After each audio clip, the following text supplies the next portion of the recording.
សូមជម្រាបសួរបងប្អូនទាំងអស់គ្នាសួស្តីបងប្អូនសិស្សនិស្សិតដែលកំពុងតែសិក្សាស្រាវជ្រាវអំពីការព្យាបាលសត្វឬក៏ឱសថនិងការព្យាបាលសត្វថ្ងៃនេះលោកគ្រូនឹងបង្ហាញអំពីបច្ចេកទេសថ្លឹងទម្ងន់ជ្រូកដែលពុំចាំបាច់ប្រើជញ្ជីងបងប្អូនគ្រាន់តែមានខ្សែម៉ែត្រមួយបាទខ្សែម៉ែត្រមួយគឺគ្រប់គ្រាន់ខ្សែម៉ែត្រអត់ទន់ៗណាបងប្អូនបាទខ្សែម៉ែត្រហ្នឹងអាចរកទិញបាននៅតាមកន្លែងគេកាត់ដេរខោអាវបងប្អូនបាទអញ្ចឹងងាយស្រួលមែនតើបាទវាមិនសុក្រិត 100% ទេប៉ុន្តែវាអាចយកជាការបានពីព្រោះយើងថ្លឹងនេះមិនមែនថ្លឹងដើម្បីលក់ទេប៉ុន្តែយើងថ្លឹងដើម្បីស្ទង់ថាឲ្យដឹងថាជ្រូកហ្នឹងទម្ងន់ប្រមាណគីឡូដើម្បីយើងងាយស្រួលក្នុងការផ្ដល់នៅឱសថឬក៏ចាក់ថ្នាំបាទអញ្ចឹងគឺយើងអាចវាស់ទម្ងន់ជ្រូកឬក៏ថ្លឹងជ្រូកហ្នឹងបាទចាប់ពីអាយុ2ខែ3ខែ4ខែ5ខែដល់6ខែណាបងប្អូនបាទអញ្ចឹងបើលើសពីហ្នឹងក៏អាចវាស់បានដែរប៉ុន្តែយើងត្រូវគណនាបន្ថែមគេមានរូបមន្តផុសគេទៀតប៉ុន្តែសម្រាប់ក្នុងពេលនេះគឺលោកគ្រូបង្ហាញអំពីការស្រាវជ្រាវដែលគេរកឃើញបាទគេគណនារួចហើយបាទតកតងទៅនឹងការវាស់ទ្រូងរបស់ជ្រូកហើយវាស់ឃើញប្រមាណសង់ទីម៉ែត្រអញ្ចឹងបងប្អូនបាទឃើញប្រមាណសង់ទីម៉ែត្រអញ្ចឹងឃើញគីឡូហើយអញ្ចឹងនៅក្នុងតារាងហ្នឹងបាទសូមមើលកន្លែងអាយុ2ខែបាទអាយុ2ខែកាលណាគេវាស់ដើមទ្រូងវាឃើញ60សង់ទីម៉ែត្រអញ្ចឹងឬក៏ស្មើ6តឹកអញ្ចឹងបានន័យថា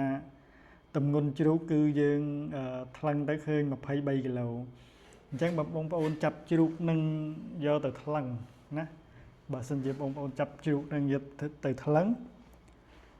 គឺវាអាចមានទម្ងន់23គីឡូហ្នឹងឬក៏មានទម្ងន់20គីឡូឬក៏អាចដល់25បាទវាលំអៀងតិចតួចទេបាទយ៉ាឥឡូវបងប្អូនមើលទៅកន្លែងអាយុ4ខែវិញបាទឧទាហរណ៍ថាពេលដែលថ្លឹងពេលដែលវាស់ទ្រូងវាទៅឃើញមានប្រវែង100សង់ទីម៉ែត្របាទឬក៏1ម៉ែត្រ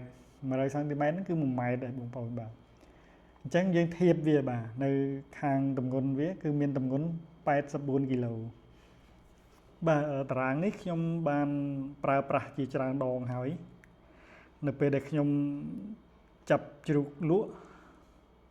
គឺវាមានទម្ងន់បាក់ផែហ្នឹងបាទវាអាច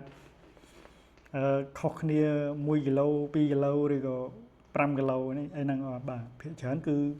ខុសគ្នាតែ1គីឡូ2គីឡូទេបាទហើយវាអាស្រ័យទៅលើពូជជ្រូកដែរណា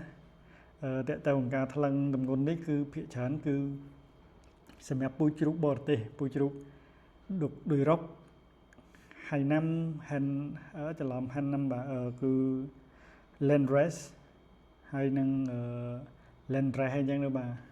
អញ្ចឹងគឺមានពូជជ្រូកបរទេសប្រហែលហ្នឹងយើងថ្លឹងទៅ 100% បាទគឺអាចលំអៀងតិចតួចមែនតើ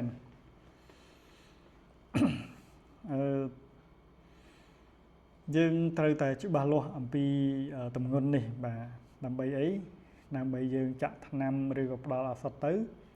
ត្រឹមត្រូវតាមដែលគេកំណត់ឲ្យហ្នឹងទើបជ្រូកយើងហ្នឹងទទួលបាននៅឱសថដែលមានប្រសិទ្ធភាពពេលខ្លះយើងផ្ដល់ឱសថតិចពេកជ្រូកយើងអត់ជាទេបាទហើយបើដាក់ថ្នាំនឹងច្រើនពេកវាអាចធ្វើឲ្យជ្រូកយើងហ្នឹងមានប្រតិកម្មបងប្អូនបាទអាចមានប្រតិកម្មបាទអញ្ចឹងបើបងប្អូនមិនយល់ត្រង់ណាបងប្អូនអាច comment នៅខាងក្រោមវីដេអូបានបាទសូមអរគុណសូមជម្រាបលា